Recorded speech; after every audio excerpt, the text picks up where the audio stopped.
pushed him aside.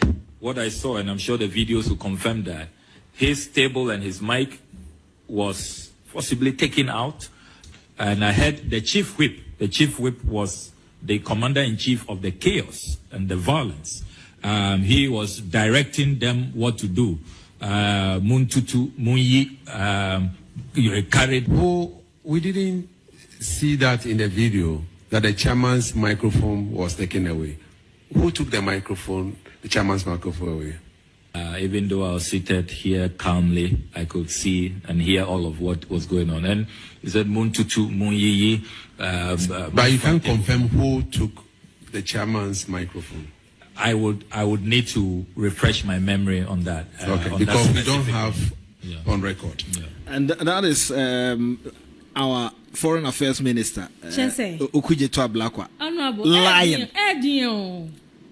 These are the people who are more every Onwa ne NDC ni nebusa anse yete ha ne hu se obi kan se untutu anaye tutu na hwan ne tuye wote hwan ase afa na wo be refresh memory ai atro ne de wan refresh ene de buy do you know why I must start to say?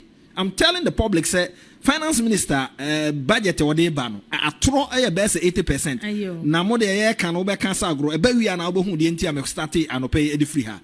I throw a best 80%. A political party, ya to a baby na ya switch from campaign about governance. Now, because I grown a yedi. Because I grown a yedi. So, a house of records. We see when it this is the guy I am on represent here as Foreign Affairs Minister. We say oti ho calmly na wo de course nyinara. Na chief weapon no NS wo muntutu mu ni. Ma menye correction quick. Sunyani West rather enye ho West. Okay, Sunyani West MP. Okay. Go be correction na ma wa no ma ko. Kafra. Sunyani West MP. Yes. Ana na ye tie ne brofo no. Yeah. Na de ebo ni sese de honorable Okudzeto Ablakwa. Yes. Committee Mr. Speaker eti yes wo munye nhwehwemu wo de si ye wo mrahye bedwam no na okotena wo mu animu enti de ohunu ye no anko na hunu de ohunu ye no wo ba beken ene wo se ono no ote hodin so de ekoso nyina na ne tua na minority chief whip no na ehye wo mu kutupa se wo mu tutu wo mu mubu wo mu nyiyi na wo mu yi Mr. Chairman in the microphone. And papa ne say nya botre train. Ono a member of Parliament. Ono abo bedra no. Yeah. And was train. Na yeti he ya ye nyina ye wa he. Ye hu so obi afa Mr. Chairman microphone. Ti hwan na yi microphone no. O say ne dia age se me korehwe madwene mu answer. Na answer na makai. Adey. Dia baby ye do no. Adey. At this time you are the #1 diplomat of Ghana, no? You are still lying. Why? Pepe. The finance minister, Nyame Admam so chino ho. Na budget no baso. Afi ne yetie sikwa mu. Na wahya ase de enema bi gugu akwa mu a yese wako edwom akobusa. Honorable me enra me ho say owo yi makola ne o kanshi those areas no and those markets no. Woni adwadifo no edidi di nkomo omo expectation wo budget ni mo ne say adwadi ekosai me hu se na omo bo na baso se we die se finance minister chiesi dwomu pa na obekenkan budget na wo se adwadifo mo so mo hu ne say die omo kan wo mo ani a ono abo ban redu nya me fa ne krensie pen so ene omo hu bibi se free ho die omo nya hu bibi asenti omo bo na baso okokobusa o mansa no be budget na awie no okobusa o mo ene no so ni asem no no abo budget dey say minim so o ma wie it's na okoye no ebia no last minute ni ma bibe him last minute na de no wo hyase no abana ya edwomfo na economy hwe economy bia gina ne nan so wo no ma hu traffic light ase o mo tonsuo ono ma etoto kokko emayi a oduru Madina market ya omo wo form yi se wo hu se omo dwane ebumi a na fa economy no ekoyi nti se wo ye budget na wan nika nko omo ha nkwa nkohwe ne ayekoso na fe na for the cameras opese hu se we ato forcing na fe no akwa anyway e bia na wadi kan akodada na bia me man hu wo so anhu na sa fe no okode a ora ban redu na omo e ka no ono de no ono akodada nka media for ne dia news dada mo ora ban redu na okoko wie ansan no aba be ne budget ono kra de no ye 24/7 e wo dwadifo ma na kantamantone a de tambi ono omo na etiho enti before so be budget no na eniema no egunanim dada na NDC onom e ka kire sese wo hunu abrichi a wo se nantwie no so ohun ade a ekoso se no kure se ukọ ho na ukobusebisa wo mo ne wo edi ho nkomo ansa na ba be budget na let's see how it goes in fact waka se wo hwa eniema ni bi wo ho no mo a oyi free taxes ni mo a enye yie saa na enra na oni media no one mabunu kasa wo X no odi tudwa se taxes ni bi ho a rationalization bebem said ye ora mahama ekaye no nti ye hwe ani mu se nyame yadoma ochena ebetumi aba na bibia ayekama na se wo be hwe eba se MPP wo mo ewene power na so mo ba do mo take off ya na dodo no ahya ase wo mrahye badwafie especially committee a hwe na watoto wo ma no ya na ho na ya na ehya ase pa wo hwe the chairman of the committee na wo hwe one ne ranking wo ma yonko fa e wo committee na nim questions wo mo busa proba e koso ye makwan mo bia kana sem we no akwaya sa say ye shield ni pa bi so ho ye shield ni wo mo tumi ka ma nominee ebusa chairman say chairman asem we be person me yi ano ana say wo person me yi ano na ebisi ye ntie we Chairman, I will not stand by. I will not ruling the question that you are not going to demonstrate any dance. You were whimsical and capricious in the way you overruled my question. I will not withdraw. You would not demonstrate any dance. This is not a demonstration forum. This is appointment committee. So I insist that you withdraw the word that I'm being whimsical and capricious. Chairman, I will not withdraw. I'm sorry. That was the chairman of the appointment committee and ranking minority leader Afenyoma Ken near Ekoso Ewohono no. Uhesa bantana Ekoso na uhunu se ya pesi protect nipa bisa nse wan hwe ya na akofa nsem ediaba. Sa niema no sha ase pe na eko into governance. Na eko ewo eniema yo a ye ba be yo aboa ama amemu papa e wo senka ye nyina na yense tumi ka no etimi ekoso enyanwanwa se atra akese ena ne ahyase a ekoso but ne nyina mu no ehwe a kama na ne eto dwa na no eye owura abuginapo na asem ode beto dwa fa aban mu mpanimfo ene owura mahama ensem ahodo a ode ato dwa ena afi nso so nipa a wapa wo mo se womo enye presidential staffers abna se wo kai sa asem no a e kai pa honorable on se aben yansa na obeba no kire ye nyina se o the lean government na ebeye adwuma eno nti se ministers ne omo deputies kra de eye aduosia na ode omo beye adwuma enti obi ehwe ne mo se eno beba na ye ka se lean government honorable enye ministers nko adwuma ye fo a obefa wo mo wo watena ye a oni omo beye adwuma nyina na omo ka government na ho enti se minister ho no watumi abon homodin na se aduosia no ana akakra na so a adenti ena wo be o se enura aduosia mi no adenti na obefa kwan foforo so na odi nipa no nyina abekwa kogu watena ye all in the name say ministers in the oshebo say system no system na na so nti o mo aka ni na abo ejinapo kan de honorable nipa no a ya obubo wo mudin sa no omu nyina so status no te say minister pepepe enti ye ko ya na se ye bai that is the NDC so ho na meba okay. Then Mahama has formed arguably one of the biggest or largest governments in the history of our country as it relates to the cost on the national exchequer. Why do I say this? Take, for example, the president has appointed Dr. Valerie Soya as senior presidential advisor in charge of government affairs.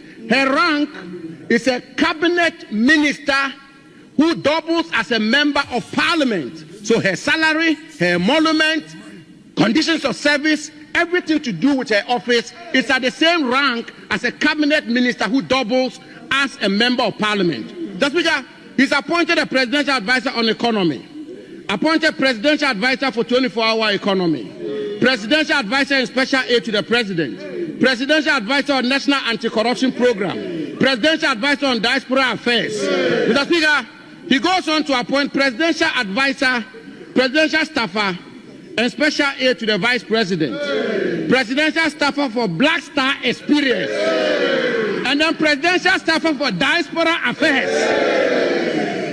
Mr. Speaker, then he goes ahead to appoint 5 policy advisors to the Vice President. Mr. Speaker, he tells the country that he's appointed a minister in charge of agribusiness, and yet he's appointed director at the presidency in charge of agriculture and agribusiness. My good friend Peter Buama Otukono. Mr. Speaker, he says he will not appoint deputy regional ministers, and he appoints 16 presidential staffers in charge of the 16 regions of our country. Mr. Speaker, I want to submit that these presidential staffers in charge of the 16 regions of our country, in essence, as it relates to the cost on the national exchequer, are in fact, indeed, and in substance, deputy ministers of state.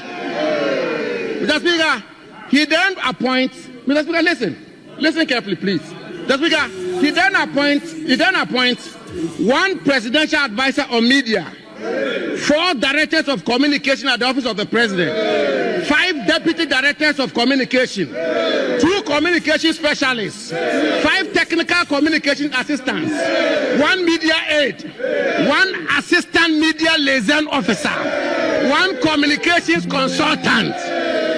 Mr. Speaker, I've done the mathematics, and I want to submit. Mr. Speaker, I've done the mathematics that I want to submit, and I do this not from a partisan lens, but I do this as somebody who had the privilege and honor to serve as Deputy Chief of Staff. I know how it works. In terms of the cost on the national exchequer, the President has appointed 100 ministers and deputy ministers.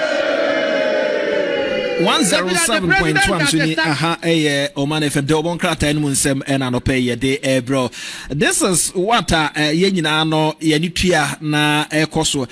Mampani ka kire ye se wabai oba behwe ama Oman no sikasem tumi akoyie sikasem nyenti no enyade a empo regional deputy ministers enyade a obeyi na abnade na esi was asem no ho. Eno na ya presidential staffers no. Ewo 16 regions ni nyina. 16 regions ni nyina omo wo presidential na no omo de ama NDC omo organizers ni omo chairman ne safo ni nyina. Eno omo no omo yes presidential staffers na wo regions no.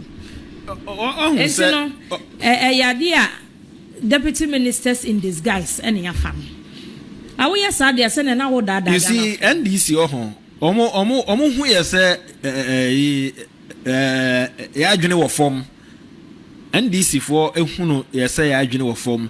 Na His Excellency the President once awe Ghana mampani no ya na nsem ni bi ho na se ye ka e de abobo ano a na ne ka no untimi nwai mu nka no se de wo so ka no ye no ma yetena ahemfie ni ade no na nokure ni se o ka kire ye se sikasem no ade a aban ya watwamu no wa say wo man ni sikasem aban ya watwamu no enya ade a niema ekoyie enti oba be sikasem no eyie na se oba na wo chichire yensa e de fire chi wo bra o de mtumagwa kata yanim so ho na o de obi fa fichire e be gina achi busa se na hwan ne gina hoyi na ne sikasem be yesen a o pese yi ano sen e na e de ma no kwasem ne se sa de amampani e de ahyase a oyi no abana ohunu Ghana for se asem ye no kora ne na ya adwene mu ha ye nhyeda nwene nkwachiri nti no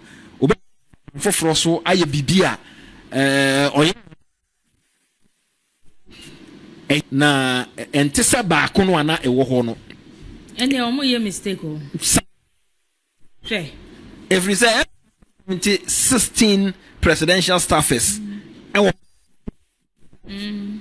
16 presidential staffers region bia obi and you are deputy ministers prekwe.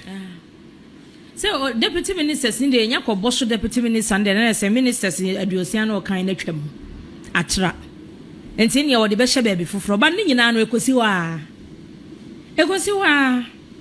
but honorable say omo ye o madwene se Ghanafo ye nwene nkwachiri ana se enema ekọ no ye ntumi ready in between the lines there ene wo mo di wo ho abro because this time round no Ghana ha no ntumi va bedwafo nyenko ha o de ya dada Debbie ebre ne beso araba ka ye beto aba na me ka kire omanfo se ye to aba e de ma ye drane